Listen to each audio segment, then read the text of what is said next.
Is it fair to call this a precursor to a diet book? I would like to think that after this book, no other diet books need be written, except for cookbooks. You know, the point is pretty simple. It's like there aren't books out there that tell you different diets, cigarette-free diets, right? Even though there are different approaches to quitting smoking, and the argument I'm making is that just as we know cigarettes cause lung cancer, we should know that carbohydrates make you fat. So any diet book, any book that's aimed at getting you to lose weight should just be aimed at getting you to somehow eat less carbohydrates. Like crave carbs. Right. I just, you know, bring me mounds of rice, throw some potatoes on it, and a little bit of spaghetti, and that would be good. Well, and you start off with just a bit. I mean, yeah. Doctors who studied obese patients, so it's funny, they crave carbs. I think the smartest guy working in the field in the United States was a fellow named Hugo Roney at Northwestern University. He was a Hungarian emigre who had come over, an endocrinologist, studied hormones. He said he had a patient, a laundress, who ate a pound of laundry starch a day. Didn't understand why, but here's what happens. When you, the fundamental difficulty, like I said, is this problem of insulin secretion. Your fat tissue is too sensitive to the hormone insulin, but your muscle tissue becomes resistant to insulin with time. High-carb diets, it could be fundamentally caused by sugar, meaning sugar or high fructose corn syrup, and that's a different issue. So your muscle tissue starts to become insulin resistant.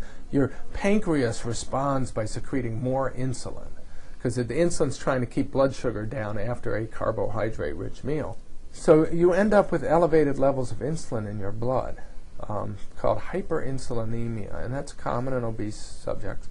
When you are hyperinsulinemic, when your insulin levels are elevated, the insulin is telling your fat tissue to store both carbohydrates and fat. The glucose gets stored, gets used to store the fat. It's telling your muscle tissue to burn carbohydrates. So, but now that's supposed to happen after a meal. Basically, insulin goes up after meal, and it's because you've eaten carbs, and it wants to get rid of keep the blood sugar down. So the elevated insulin is a signal that you have a lot of carbs in your bloodstream to burn because you've just eaten. But what happens when you start getting fatter is you have elevated levels of insulin all the time, most of the time. So it's constantly telling your muscle cells burn glucose, burn carbs, and telling the rest of your cells to store fat and protein. So in effect, carbohydrates become your food. They're the only thing your body wants to burn. Okay, so you crave carbs because that's what your fuel has become. Not what it should be, because you should be burning the fat that you've stored. Just like lean people do. They store a little fat and then they burn a little fat. You store a little fat and your insulin levels stay up, and you crave carbs and you eat some more, and then you store that little fat and you eat some more, and so you never get around to burning the fat you store because your insulin won't allow it to happen.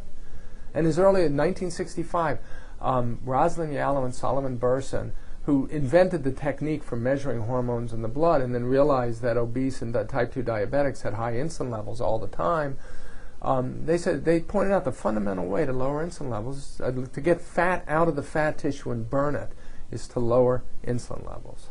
That's what you've got to do.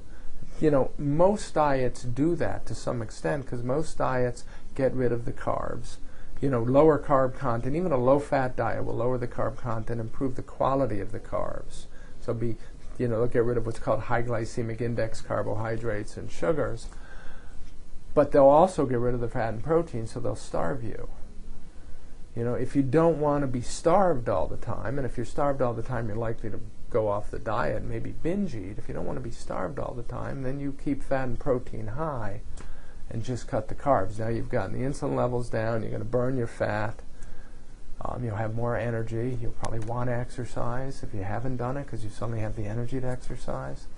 Problem is it sounds like a miracle cure, so people think it's quackery. You know, who could stay on this diet? Well, it's hard to quit smoking if you're a smoker. Nobody ever says, who could actually quit smoking? We shouldn't tell people to quit, because we should tell them to just smoke 10 cigarettes a day, because that's something they could sustain for life. No doctor thinks like that. You get to the diet field, and suddenly it's like we have to come up with something they could sustain for life, even if we're going to tell them to keep eating the thing that literally makes them fat. So it's not going to work, but they're going to be able to stay on it. And it's crazy.